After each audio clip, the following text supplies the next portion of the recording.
We'll just start with a small presentation. And um, when I when I was coming here, then uh, Prabhu asked me to stay another day and do something. Uh, and I was thinking of a topic, and I said, "Well, what topic? What should we do?"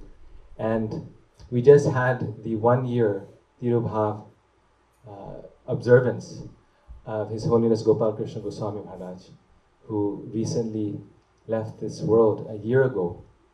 And in the course of that, we were remembering his activities and his pastimes. And I've been thinking about this a lot, writing a lot about his life and things. So I thought, well, wherever your mind is, that's what you have to share. Right? So that, and also there's no end to his glories. So it's Srila Prabhupada has made this wonderful movement, right, where there's so many. Srila Prabhupada himself was a Satyavesha avatar. He came from the spiritual world to help us, to deliver this world. And one of his great gifts is that he left so many luminaries. And now all these luminaries, one by one, are also displaying their closing pastimes, right there. Their pastimes that are ending. And so it's a very difficult time. Purijan Prabhu said this is the decade of tears. It's a decade of tears, and it's a fact. It's very true that it's a decade of tears. And one by one we are losing them. So like when Srila Prabhupada left, there's such a calamity in this world and in the movement. In the same way, now that his disciples are going, who were with him and who have given so much energy to this movement, they are leaving. So it's even maybe a greater calamity, because now the movement has spread even further, and we're left to carry on their legacy. So, okay, let's see. The last time that Guru Maharaj came here was the 79th Vyas Puja, and we were observing it here, and we, in Baltimore, with a big festival. This is. And so when we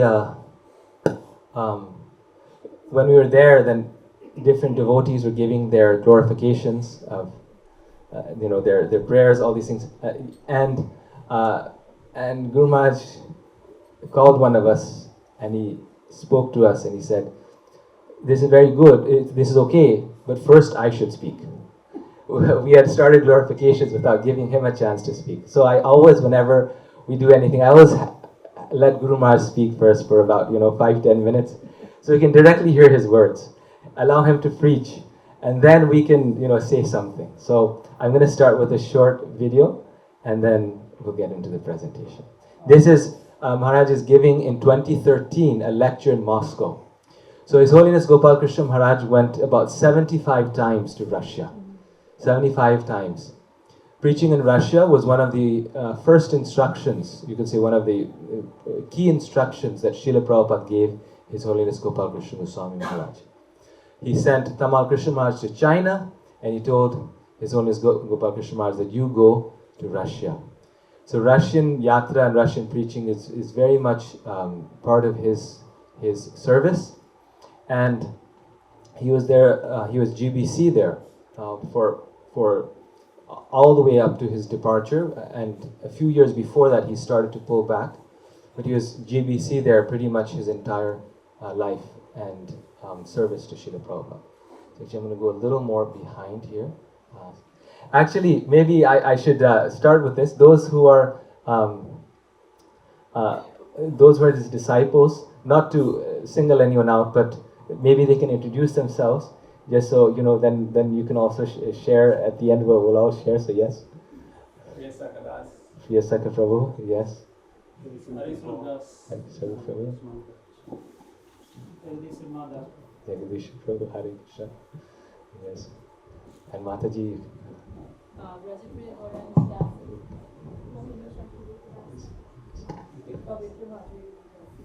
Hare Krishna. Yes. And I want to point out that we have Om here. Om is a very unique Vaishnava, very special Vaishnava. And I teach Bhakti Shastri, that's one of the things I do. He's one of the Bhakti Shastri students, the youngest one there. So I'm very happy to have you Om here also. And of course we offer our respects to His Grace Neelamada Prabhu and Mataji. Thank you for gracing us for this occasion. So actually, in his last meeting with the North American devotees, which he had over Zoom, he was in India. We didn't know that this was going to be the last meeting. And during that last meeting, the last sentence that Maharaj said to all of us, who were, all the disciples here in North America, he said that Srila Prabhupada said that if you are chanting and if I am chanting, if you are chanting and if I am chanting, through chanting we will always remain connected. And that was the last word that he said. We didn't know, and then after that, a few weeks after that, he left this world. So through the chanting of the holy name, Maharaj was always glorifying the holy name whenever he could, and encouraging us to take the name because he knew this is how we would stay connected. So I made this small slideshow just to get us started, so we can understand the sort of contribution of His Holiness Gopal Krishna Goswami Maharaj. Maharaj was quite, you could say, actually shy. He didn't like, a video, you could say a camera set going along with him. Most of his contributions are really not well known in this movement. His nature was, as is the nature of all great Vaishnavas in this movement, very, very humble. And so this is just a small effort to glorify some of his contributions. As you know, His Holiness Gopal Krishna Maharaj was Srila Prabhupada's right-hand person in India in the early days. And he arranged for the meeting of many of these very top diplomats and made great connections with the Indian politicians. In March of 1978 in New Delhi, His Holiness Gopal Krishna Maharaj meets Indian Prime Minister Morarji Desai. He was always meeting these top leaders as ways of not only spreading Krishna consciousness in India, but also for spreading it around the world, particularly Russia. There became a very close connection between India and Russia, because whenever the Russian government would give challenges to the devotees, in the beginning it was communist, and then later on it wasn't communist, but it was still, the Orthodox Christian Church there is very, very powerful, and they always would try to shut it down. Then he would go to the politicians in India, and he had made close relationships through his just purity and intensity of desire with these top politicians, and he would have them influence the Russian politicians. And a wonderful example of that is the Bhagavad Gita. At a certain point in the history of the Russian government, they decided to outlaw the Bhagavad Gita as a terrorist book, because the Gita's message is that you should fight. So, because the message is to fight, they said this is a violent book, so the Orthodox Christian Church had found a way to influence the top leaders in Russia and outlaw it. So this was a very serious thing for Maharaj. He wouldn't sleep at night just thinking about what would happen. Because more than even the temples, he knew that the books were the most important. And he was a lifelong trustee of the BBT. His, one side was the temples, but under his inspiration, hundreds of millions of books were distributed in India and other places. Book distribution was his heart and soul. So he knew that if they outlaw the Gita, then what's left there, right? How would the devotees preach? So there's no way to convince them. They had it. They found the strategy how to stop this movement from spreading. But then he goes to the prime minister at that time. It wasn't Rajiv Gandhi. It was after this, but I believe it was maybe Atal Bihari Vajpayee, and the prime minister himself spoke to the Russian officials, and when it was a victory, Maharaj was so happy. It was the first time ever we kind of saw this. He called up devotees and he says, The Russian government was going to outlaw the Gita, but by Krishna's mercy, they were not able to do it. By the Lord's mercy, we were triumphant. And then in response, we would praise him that, Maharaj, because of your efforts this happened. And then he would just change the subject. He's like, oh, I did nothing, but it's the Lord's mercy, Prabhupada's mercy, Srila Prabhupada's mercy that it happened. So he opened the Glory of India project, and this is the most amazing project. So much we'll hear from Mataji and Prabhu about this. This is ISKCON Delhi's new temple in 1998. It was established. And when it was established, there are two prominent speeches, one by Atal Bihari Vajpayee and one by His Holiness Gopal Krishna Maharaj. And these speeches are very significant. I won't read them for you right now, but it really shows Maharaj's preaching strategy, which he inherited from Srila Prabhupada and the Parampara.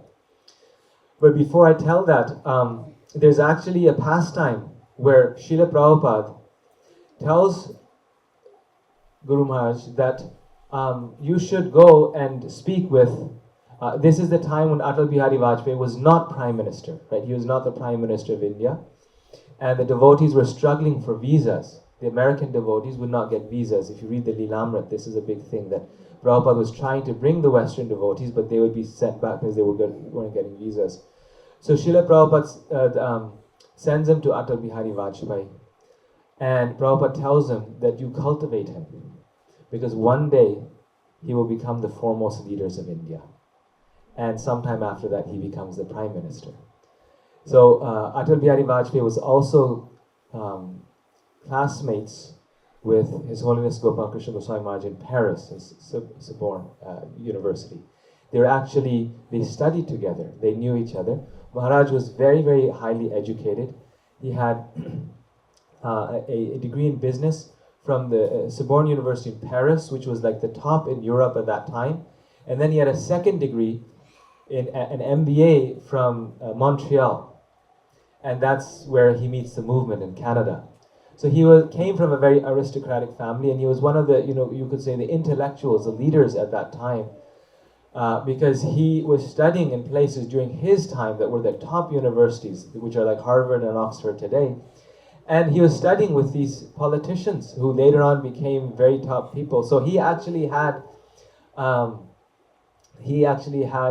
close connection with him. I mean, they were, but he developed that. They were classmates there at the university, but that by itself didn't make that relationship. It was Srila Prabhupada's direct guidance and his development. So, what was his preaching strategy? His preaching strategy was that he could see that the people of India were very proud of their heritage. Right? They had, rightfully so, pride in their heritage, pride in their they had a nationalist spirit, and His Holiness Gopal Krishna Maharaj engaged that nationalist spirit in Krishna's service. Right? He engaged that nationalist spirit in Srila Prabhupada's service. And this is why he called that project, this first Delhi project, which was the first of the 18 temples there, the Glory of India project. Now, this is the glory of the whole world, the glory of the spiritual world. But he particularly calls it the glory of India, as is clear in his speech, to tell the Indians that this is your own heritage, and this is your true heritage. This is the glory of India. So, and then it's very interesting that the prime ministers of India, and this speech that Atal Bihari Vajpayee gave, which was bringing the highest ranking official in India, the prime minister, to come and speak, was televised all across India. And when he gave this speech, it was the first time when the Indians themselves really had faith in ISKCON. It was the first time they said, no, actually ISKCON isn't kind of a CIA movement or a Western-born movement, or it isn't, they were influenced by that film, Dam Maru Dam Hari, all those things, all that was going on, even to the point that even my uncles in India, they wouldn't accept ISKCON. But my own uncle who lives in Jaipur, after he heard this speech by Vajpayee, he joined ISKCON and he became a devotee. He's like, okay, this is genuine. The Prime Minister is saying so, so it must be. So this is very powerful preaching. This is not, he showed by example that connecting with the leaders of society has such an impact. Because people, well, the Prime Minister is saying this, so he must have authority. And he says some very amazing words here. He says, the Mahamantra of Hare Krishna, Hare Ram, this is Atal Bihari Vajpayee, reverberates to the dancing feet of ISKCON devotees each morning and evening to temples from Stockholm to Sao Paulo and from Miami to Mayapur. What ISKCON has achieved is globalization of the message of the Gita. Some people say my government is opposed to globalization, but let me say this, I am all in favor of globalization of the message of the Gita. So, yes. And Prabhu and Mataji are so close to Guru Maharaj. In every step they are part of this. If today the Bhagavad Gita is printed in millions of copies in scores of languages and distributed to all nooks and corners of the world, the credit for this great sacred service goes chiefly to ISKCON. For this one accomplishment alone, Indians should be eternally grateful to the devoted army of Swami Prabhupada's followers. So this was like a landmark achievement. This is like the big splash. All over the world, people were hearing this on television and remembering this. People really look up to the politicians, the Prime Minister, and it had a huge effect. So he employed the principle of Yukta Vairagya. Utility is the principle. Guru Maharaj would employ everything in Krishna's service. One of the key attractions of the Delhi project is the museum, which uses animatronics that were cutting-edge technology that you'd find in Disney World at that time in the museum. And as a result of that, they had this amazing museum which was going 24 hours a day. Now in Delhi, you have nearly 50 million people. So how do you preach to so many people? So the museum was the means by which they were preaching. And soon after that, 30 buses a day were coming from schools and colleges in the area to go through that museum. And no devotee had to sit there give class. They just go through. Took 2 hours to go through 3 museums. There's a Gita, Mahabharata, Ramayana museum. And this was so Yukta Vairagya was a principle, and he even employed the Indian nationalist spirit in the Lord's service. At the same time, Guru Maharaj made it very clear that this was not just for Indians or an Indian movement, it was an international movement. And he's preaching in Russia, he was preaching in Pakistan, he was preaching in Africa, as you will see, he was preaching in Canada, he was preaching in North America, Europe. He was GBC for over 250 temples. That's how many temples he was overseeing. Govinda Mataji, who's this GBC secretary, she said one time, this was when Guru Maharaj was on the planet, he said one time I just wanted to count how many temples different GBCs were looking after, just so we could kind of spread things out and, make sense of things. And he said that when I came to his, she told me this after he left, in her just private conversation, she said that he was looking after so many temples that I calculated that even if he went every day to one temple, which is not possible, you can't travel, but every day if he went to one temple, he would not be able to complete it in 1 year. So apparently she counted more than 365 temples or projects. She said that's how much he was looking after. So his mood was globalized, yet he engaged the Indian nationalist spirit in Krishna's service. And this is, of course, he had a very close connection with Modi. On his disappearance, of course, when he left, Modi wrote on his Facebook, but even a year after, during his Tirobhav, he remembered him of his own accord and said that today I am missing His Holiness Gopal Krishna Goswami Maharaj. They're very close. And again, Guru Maharaj always said purity is a force. They're just touched by his presence. There's nothing, no other magic to it other than his pure love for Krishna and his immense purity. And this, of course, is when he was inviting personally Modi to come for the installation of the largest Bhagavad Gita in the world. This is a big deal. He came for that, and this was all televised. It was, put in the news, all different places like this. This is they're having a good laugh. In the same event, he presented this, and all of this takes a lot of effort. Like year after year, so much groundwork before you come to this point. There's so many sadhus in India, such big organizations. It's not easy to have a close relationship with the Prime Minister in a country of 1.4 billion people, right? I mean, in America, it's hard to meet the president. How many of us have met the president, right? But you multiply that 4 times the amount of people, and they're all trying to meet, the leaders. And he had a close connection because of years and years of preparation and cultivation of these relationships. Here we see another one.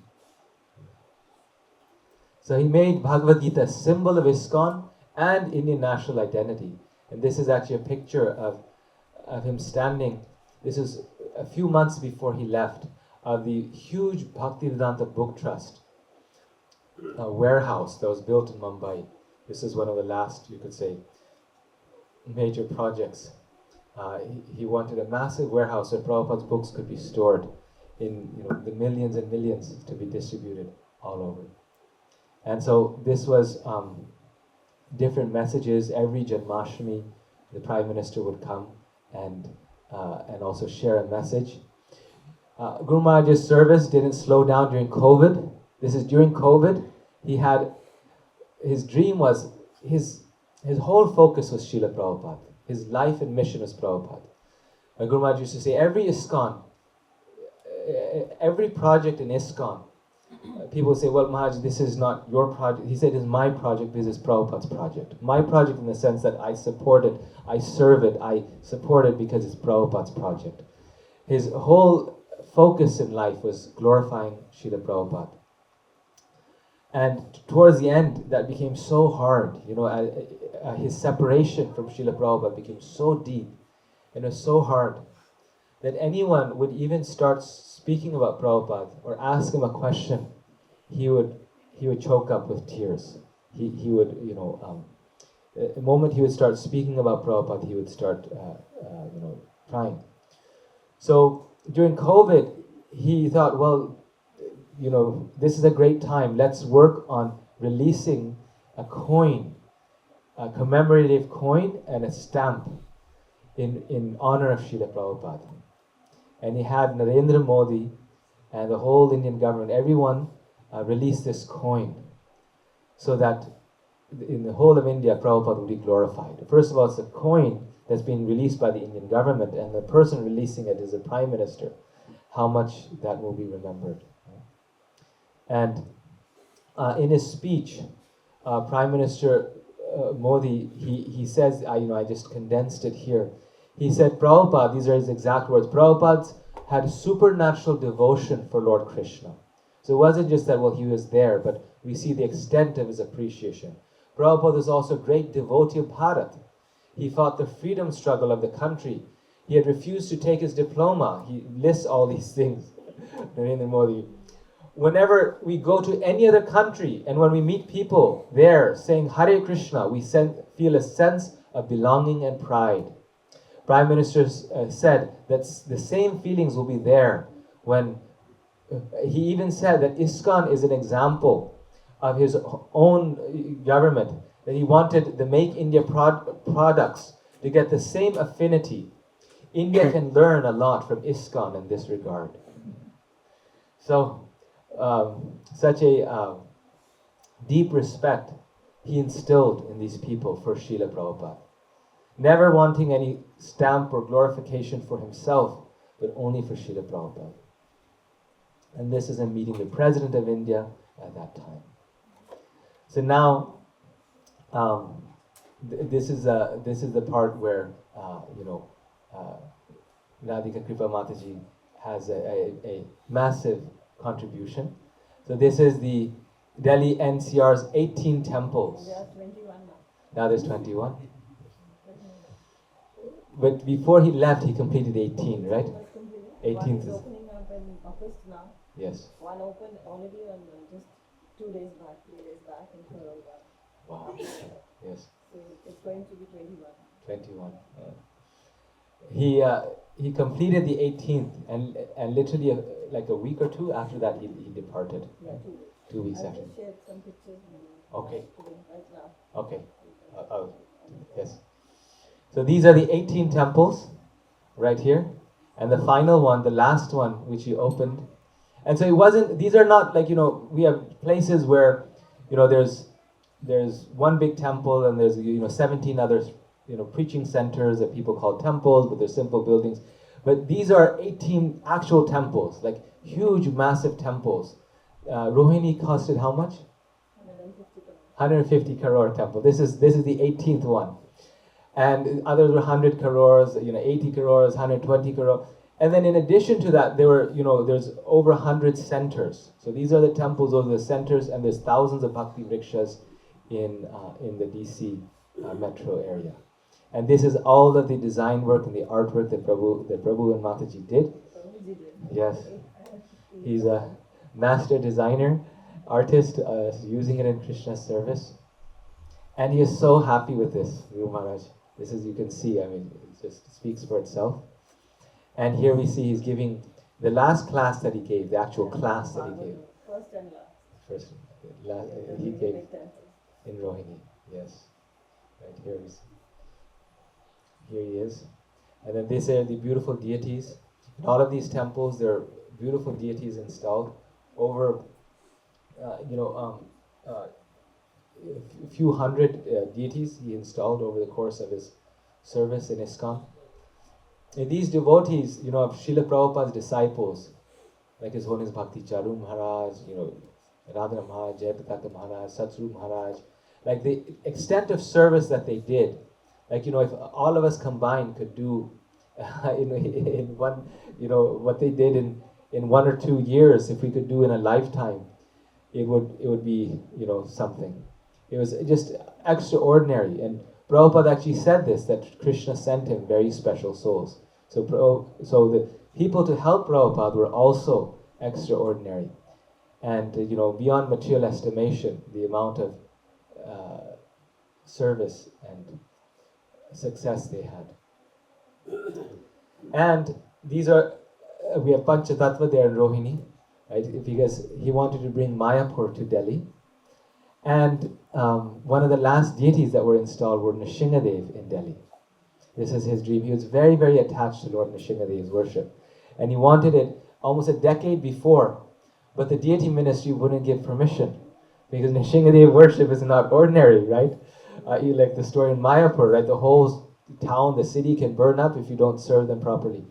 But they said at the end, because His Holiness Gopal Krishna Maharaj was requesting it, they had so much faith in his adherence to deity worship, which was one of his great characteristics. In all aspects, book distribution, deity worship, in every way he was 100%, right? They allowed the installation of Nrsingadev. And I'm sure many of you have seen where he's in sleep and he's doing arti. You've seen that on YouTube. And that was not a once in a while thing, like, okay, someone got it and it was like once. Regularly we would see that in his sleep he would be doing deity worship. He was so attached to his deity worship, and there's so many pastimes in relation to deity worship. Wherever he was, he would want to be on the altar. One time he was stuck in a traffic jam, and the traffic wasn't moving, and he wanted to get to the Krishna Balaram temple. He was on his way to Vrindavan. And there's so much traffic there, the car wasn't moving. And he was about 10-15 minutes away from the temple. So Guru Maharaj says, okay, you drive the car, I'm leaving the car. He gets out with his bag, closes the door, and he walks to Krishna Balaram temple, because he said, I need to do arti. I have to do the evening arti. I'm going to miss it if I do this.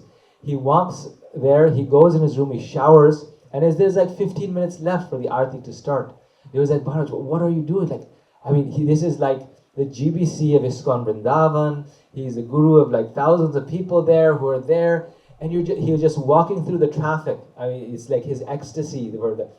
And he reaches there to his room. He takes a shower in 30 seconds. Sometimes he would do that. He would, if he woke up 10 minutes before Mangalarti, to the clock, 10 minutes, he would be on the altar on time.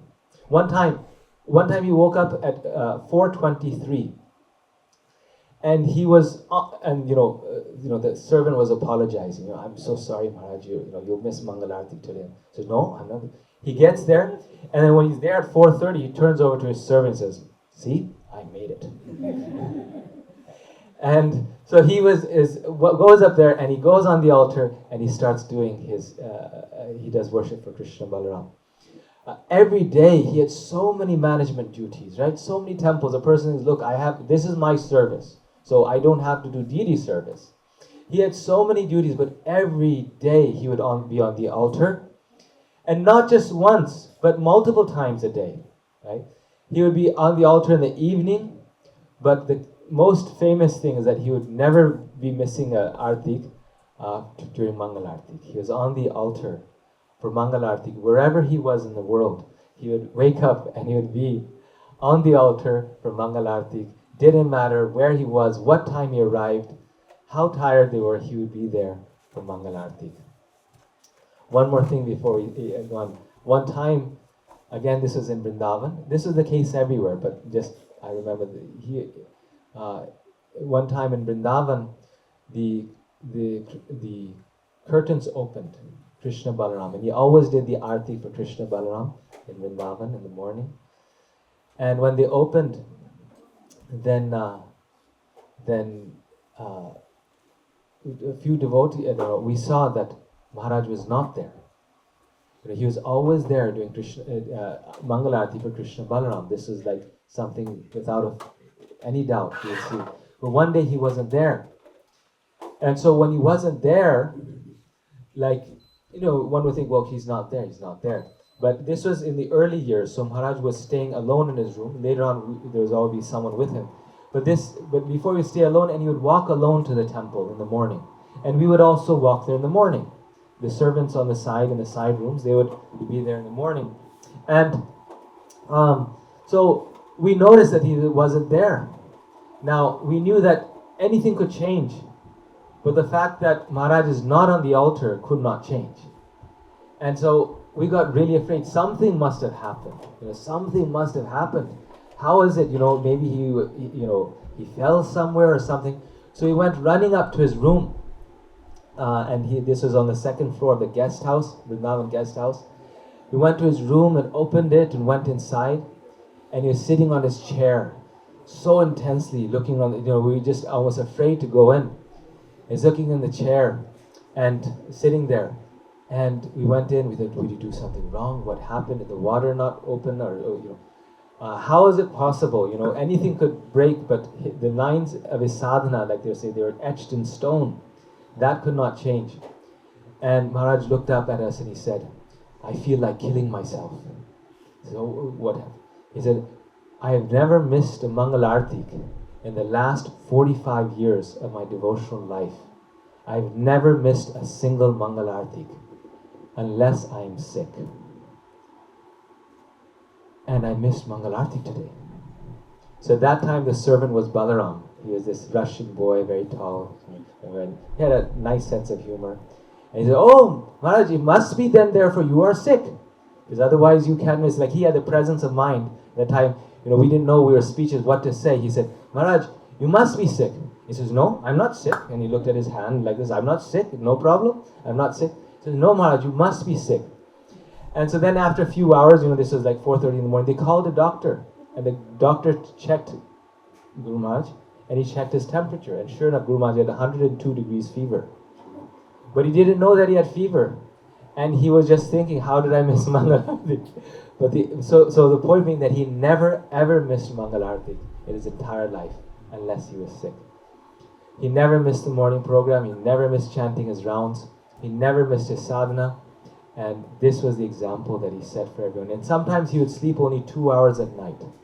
I think Nilamadha Prabhu was also such an amazing example of sadhana. But this is the key thing. He would always. One time in a class, I asked her. I said, there's so many services, and it's hard to figure out which one should I do, which one should I do first or something. He said, all of them are there, but your sadhana is your first service. Everything comes after. And so that was his secret. So he never missed a single program. During the last time he came to America, on the day that we were celebrating his birthday, there's 700 people coming here to see him.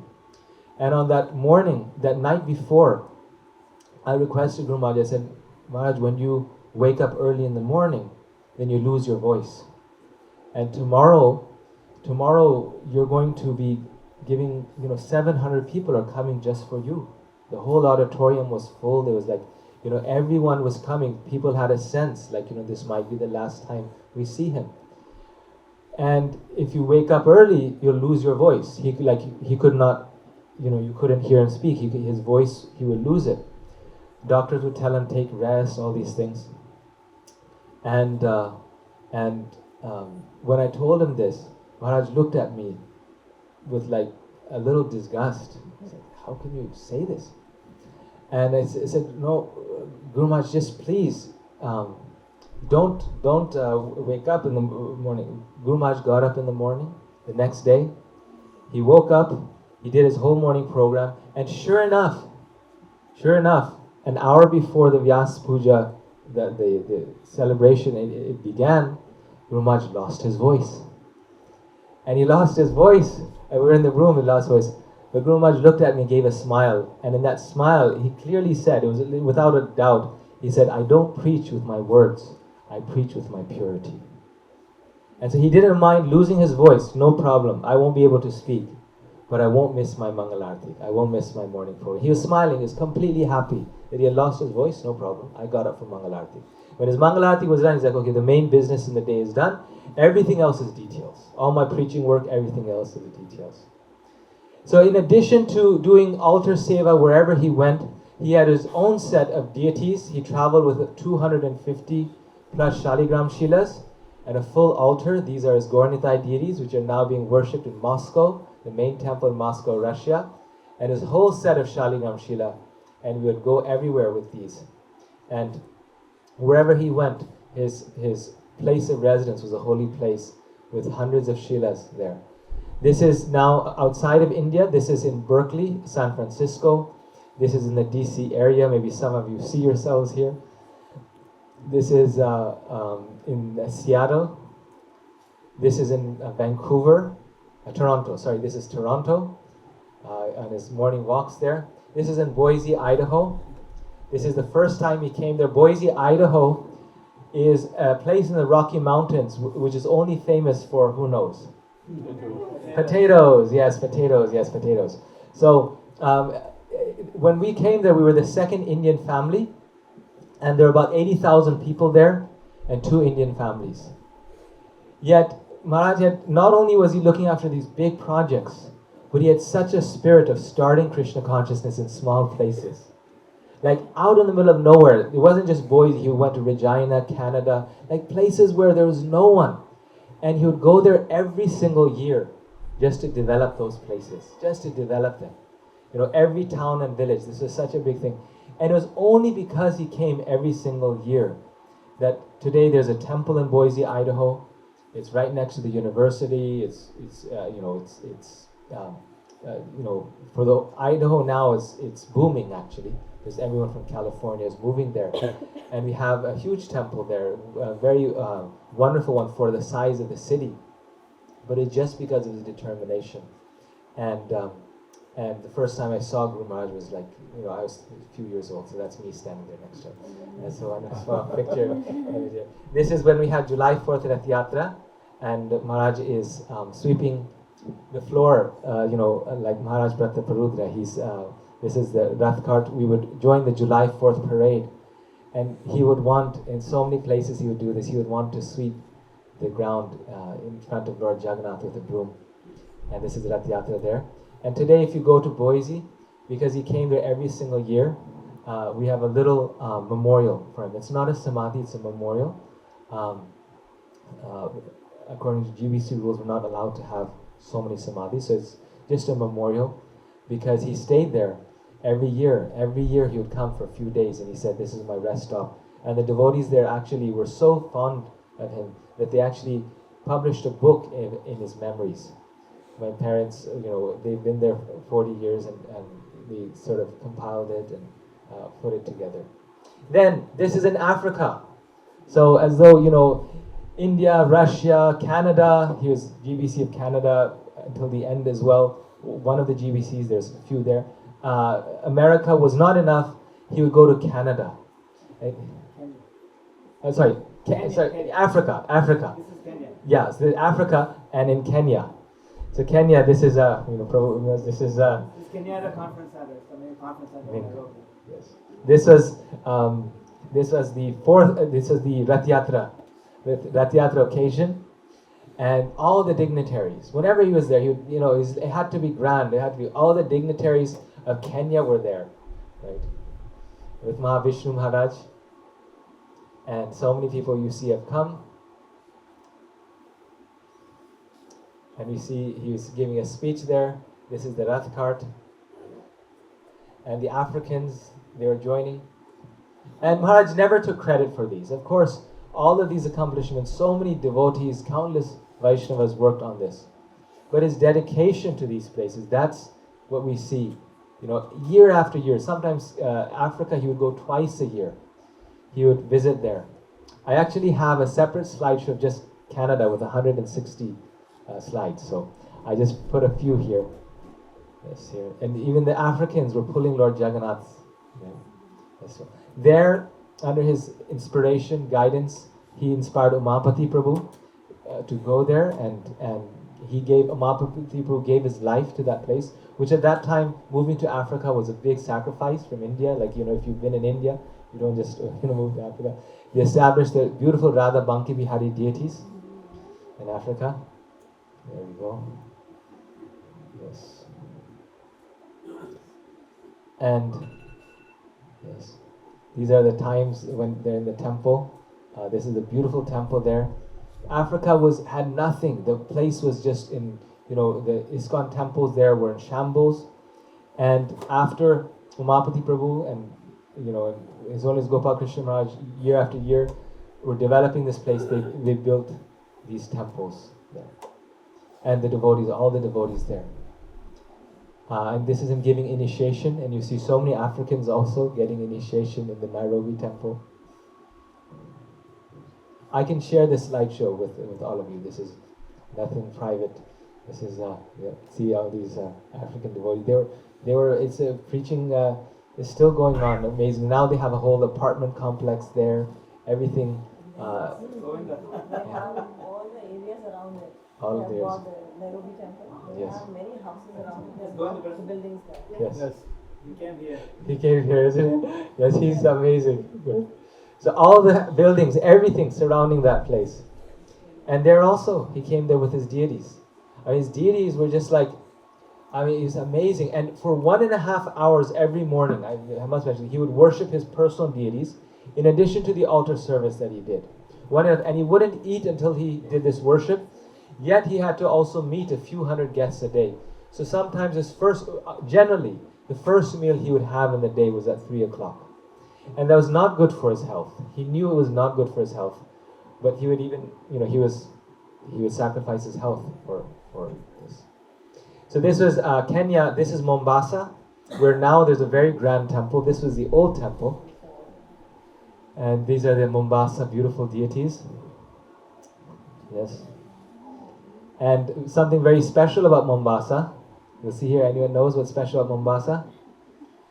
This is the house where Prabhupada stayed when he was in Mombasa.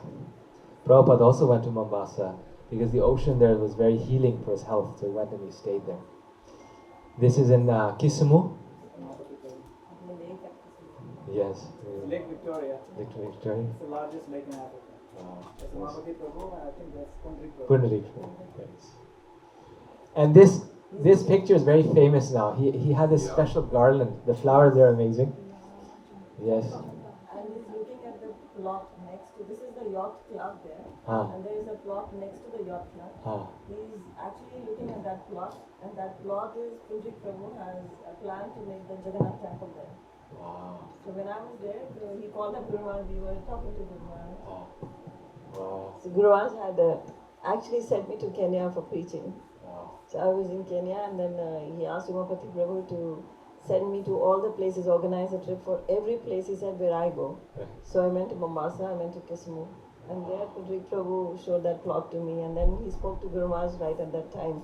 He called up, and then Guru Maharaj was talking, yes, that's the plot, and he has a plan now to, and that plot, the court case was going on. The Prime Minister, some relation of him, wanted that plot. So then ISKCON has, like, Pudrik Prabhu has won the case. Wow. So ISKCON temple would be coming up there soon. He has all the plans. It's right on the lake. Amazing. I mean, this is one of the most picturesque places. The most. And I remember this is like one of the most beautiful places, and I was trying to get a nice shot of Guru Maharaj. Like, he was looking so effulgent. Like, the spiritual master is very beautiful. But he would always turn his face. Like, he was always, like, you tried to take a picture and you turn his face. So, like, I got some far ones, but then the close-up one, which is now, but then he was a little frowning by that time. I used to click a lot of pictures. When I joined in itself, I used to carry a video camera and a still camera and then these phones. So with the still camera, he would come to know. With the phone, he would never come to know that we are clicking this picture. But then with the still camera, he would know we are focusing, we are trying to focus him. And he would turn his face. The moment you want to click, he will turn his face. So I told Guru Maharaj once, I said, I've got a lot of pictures of your shikhar. And then he said, it's not my fault, it's the photographer's fault.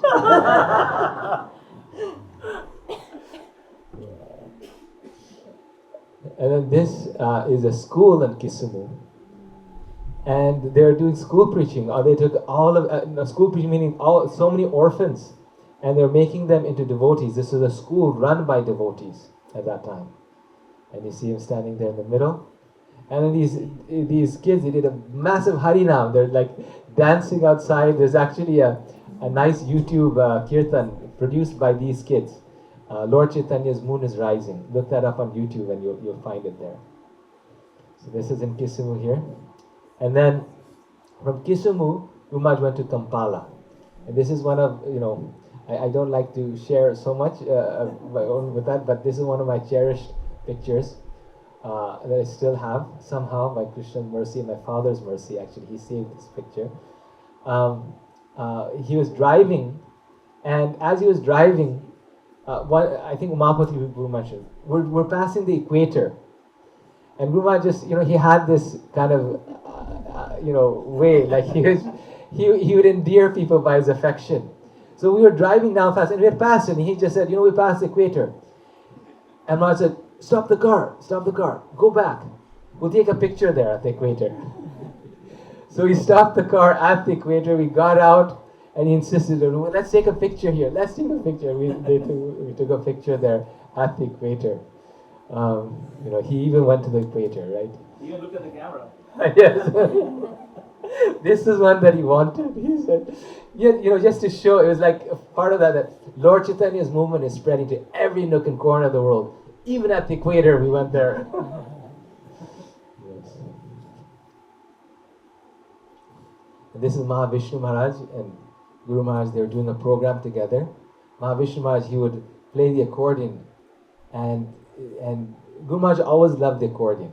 This is why I started playing. He played the accordion in our home. In your home? An antique accordion. Wow. He came first time when he came to our home in '99. Mahavishnu Maharaj. Guru Maharaj. Yes. Oh, Guru Maharaj. Guru Maharaj. He played the accordion?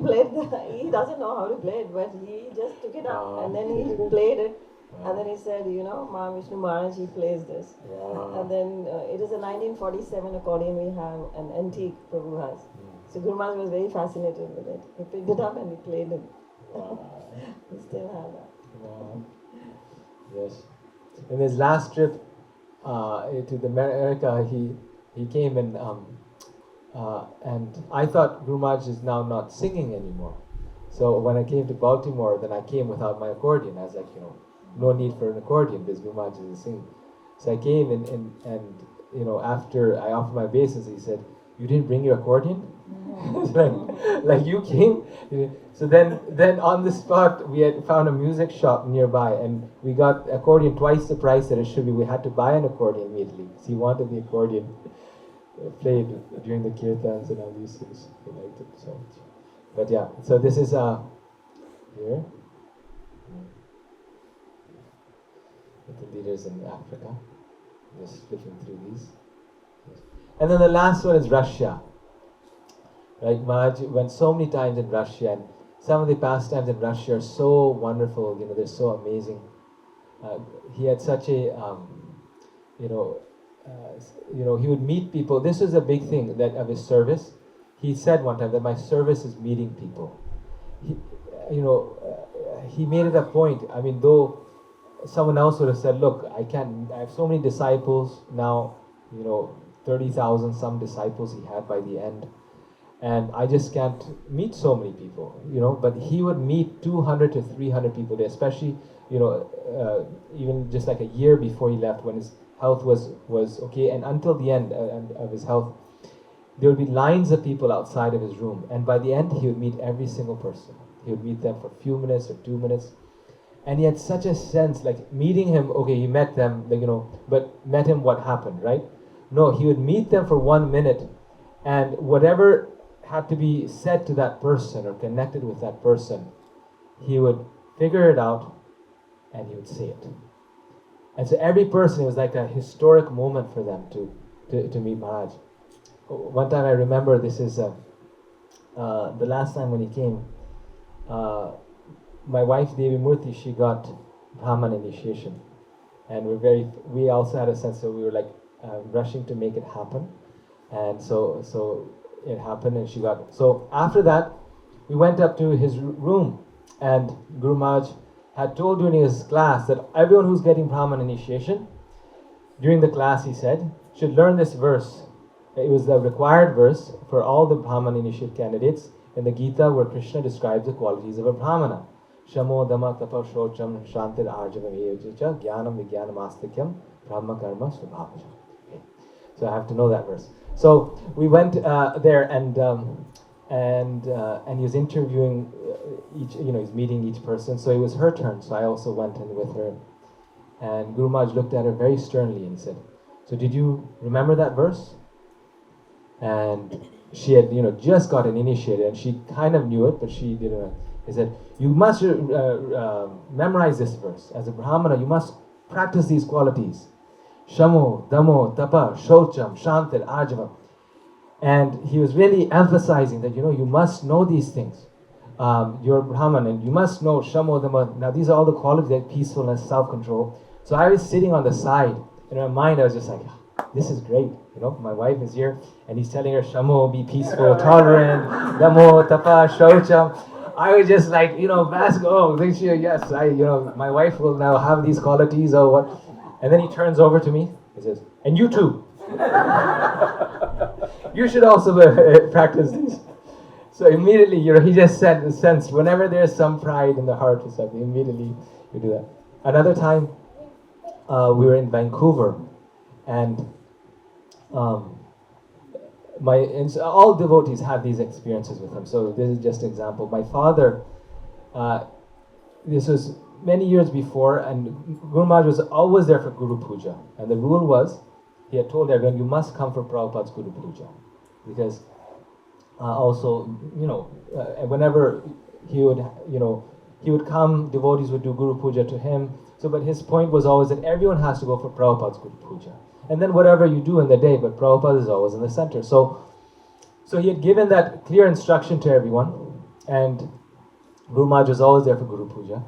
But that next morning, when Guru Maharaj came, then he came 5 minutes late to Guru Puja, like few minutes late, not even 5. So he came in late because there's some important call in India, and in India, you have to call in the morning or evening.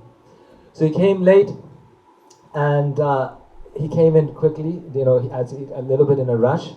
And the tradition was, if he came a few minutes late, the leader would just hand over the kartals to him, and he would lead the Guru Puja, right? So when he came in late, just for a moment, a thought came in my father's mind that, Guru Maharaj, before he came, my father was thinking that Guru Maharaj is not here for Guru Puja, right? He had instructed all of us, but he didn't come for Guru Puja. So he comes into, not in a critical way, he was just like observing that he's not here. And then he comes in the temple room, he takes the kartals, he starts singing Shri Guru Charana Padma. Then people repeat, right? At that time he walks through the crowd straight up to my father and he says, I'm very sorry, I came late for Guru Puja. I had to do this very important call, and so that's why I got late to coming to Guru Puja. Like in his mind, he was just having that thought, but he would pick that up. He was so connected with the Super Soul, so deeply connected. He told Monuka Prabhu, I can enter your mind and tell you what is happening there.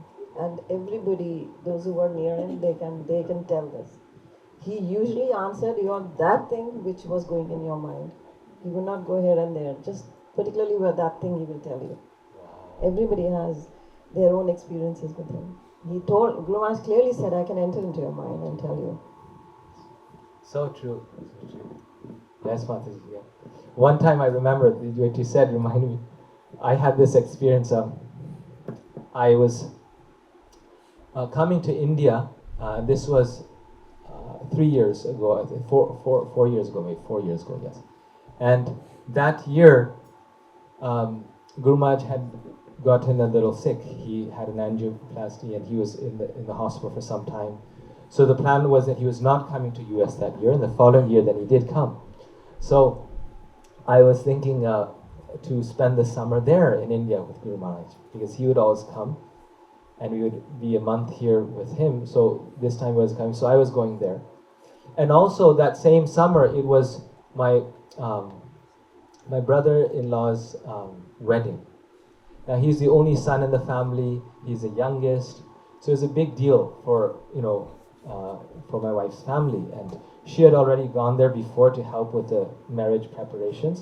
It was her brother's marriage, and I was getting there a day, day before the wedding.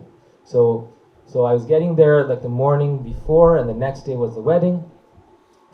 And again, just the relationship was that whenever we came to India, we would tell Guru Maharaj. He would say, you tell me when you come. So I thought that, well, and when Guru Maharaj is there, then, he would always engage us, and, I would always be kind of in his service. So it was hard then for me to get away so I thought that, well, I won't mention to Guru Maharaj that I'm coming on that date. Instead, I'll just tell him that I'll be meeting you 3 days later. So I was arriving there, then the wedding was there, and then maybe one more day, and then I was thinking that now the rest of the summer is for Guru Maharaj. No problem, okay? So I told Dashavatar Prabhu's servant that please tell Guru Maharaj that I'll be coming there on, let's say, I can't remember the exact date, like it's June 10th or something, right?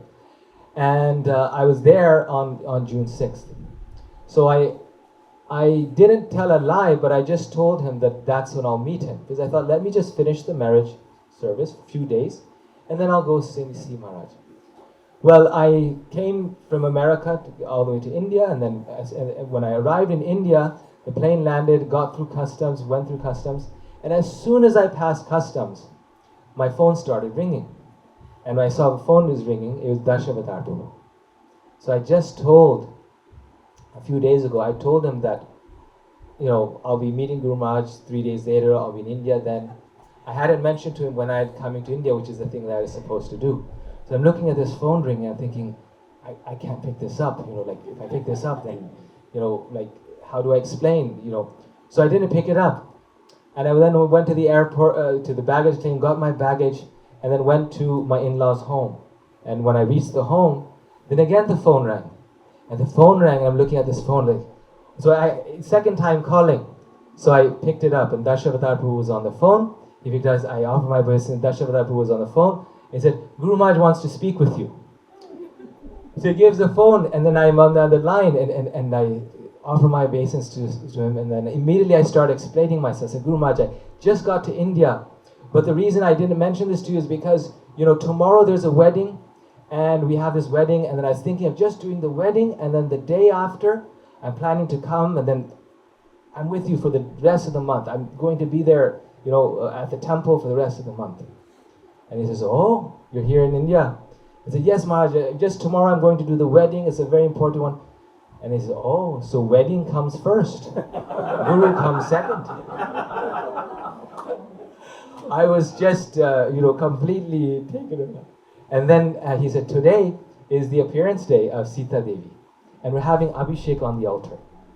And he said, you should come today. You come today, and we will have, and you do Abhishek, and then you can go back, no problem. But you come today and you do Abhishek. And then sure enough, he was calling at 9 o'clock, the Abhishek was at 12. The home was like an hour and a half away. So I just showered, got there, did Abhishek, and then after that he was sitting on the altar, and Guru Maharaj gave me this smile, like, I know everything, you think you can trick me? And from that I learned and then I went back, did the wedding, and then 2 days later came back and served him. But from that I learned a very deep lesson where, I was thinking in my mind that, full month is for Krishna, for Guru Maharaj, and 2 days is for me, right? Like 2 or 3 days is for whatever I need to do, and the rest is for Guru Maharaj, right? But he was correcting that consciousness. He was saying, why are you thinking that even 2 days is for yourself? Right? Everything is for Krishna. Everything is for your spiritual master. So even that, you can't think, well, okay, this is my thing and that's Krishna's thing. No, everything is for Krishna. And the second thing was that he was showing, which he said, that, the spiritual master comes first. Right? We first go and we offer respects to the spiritual master before we do anything else. And then everything can be successful and everything can be nice. So meetings with him were very special. That's the long story short. That meetings with him were always it wasn't just a meeting. It was a very deep connection. And if something came out of his mouth, we knew that it was very special. In Russia, his travel schedule was so intense. His travel schedule was always so intense. And in Russia, he would do 3 programs a day: breakfast, lunch, and dinner. And at night, he would travel by train to the next location. So it wasn't that, he was constantly on the move. Where we would do 3 programs at night, the train would be jostling, and he would be lying in, that's when he would rest, and he would get to the next place, maybe 2 in the morning, 3 in the morning. He would do Mangalarti, then the breakfast program, lunch program, dinner program. Then the next place. And by the end of this trip, like a week before the end of this trip, the servants who were accompanying him, they would start losing their mind. Because without sleep, you actually lose your mind. And one of his servants, I'm sure I did it too, I didn't notice it, but one of his servants, he started just speaking odd things. Like he would actually lose his mind because we wouldn't get sleep. But this was his daily schedule year round, just day after day, going to place and preaching like this. One place that we went, I remember in Russia, it was like this far out place. It was in the south of Russia. So he didn't just go to Moscow, he was going to these small cities. And we went to this big house. And this big house was on a little mountain and like a nice thing. You could see a very wealthy house. We went inside and we opened it.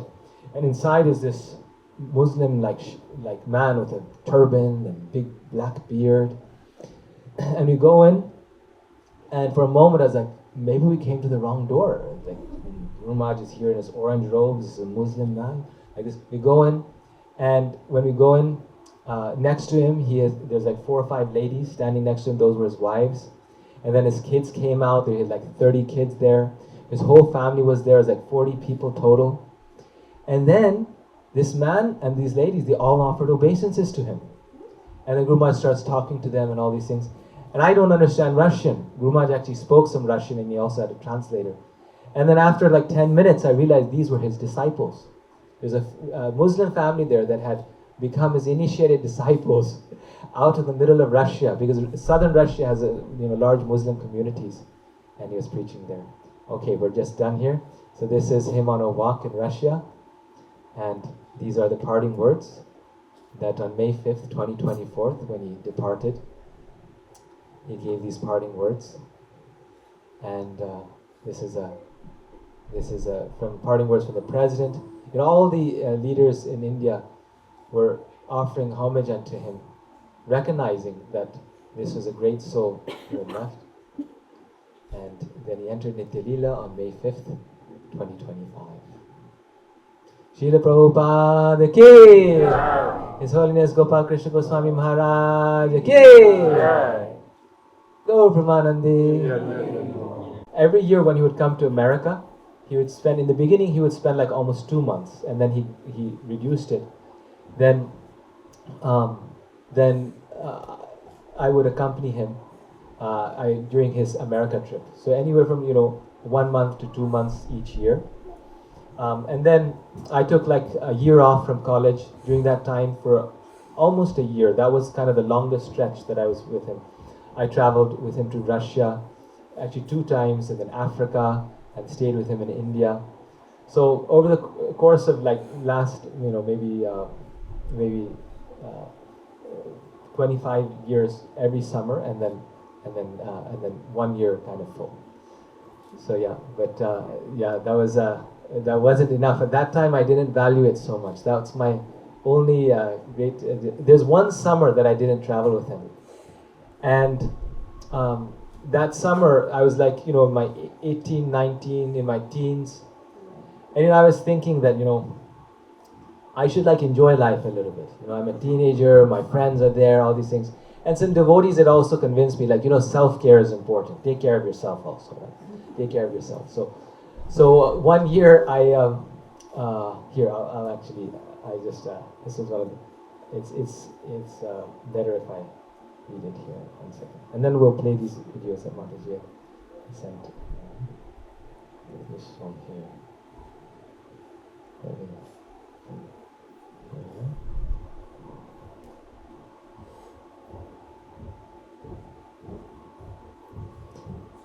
I'm trying to write some of these down, so this is one that I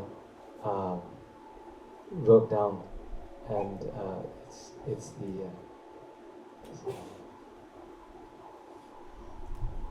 okay, so this one. Each summer, Guru Maharaj would embark on his North America tour.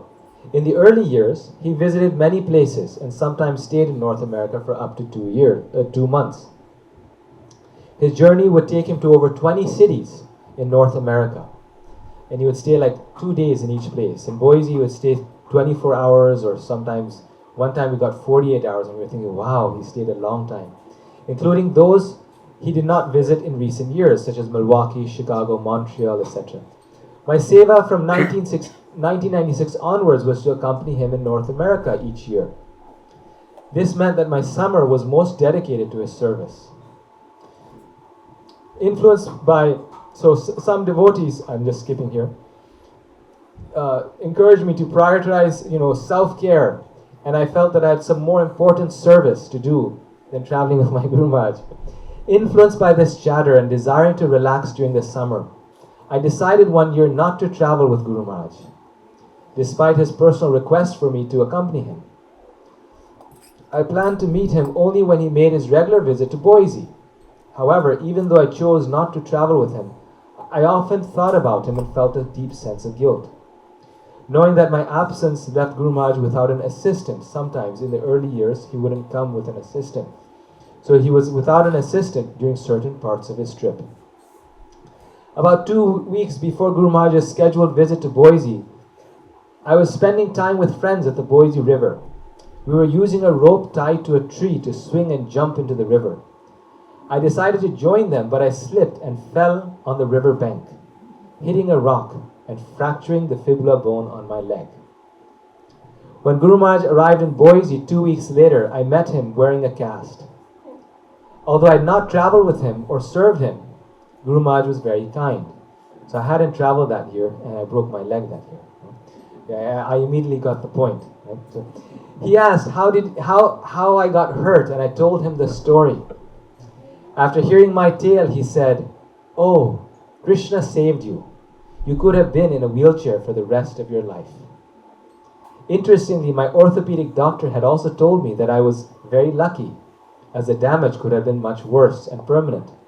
At that moment, I felt a strong conviction that even though I had committed an offense to Guru Maharaj, it was Guru Maharaj who had protected me, requesting the Lord to minimize the reactions to my actions.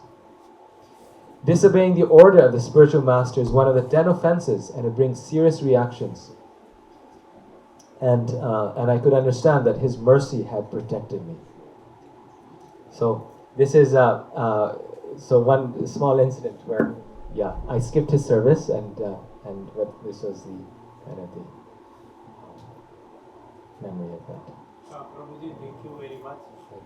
But then I would request you to please repeat the last message of Maharaj, which you said in the beginning. You may kindly repeat for the benefit.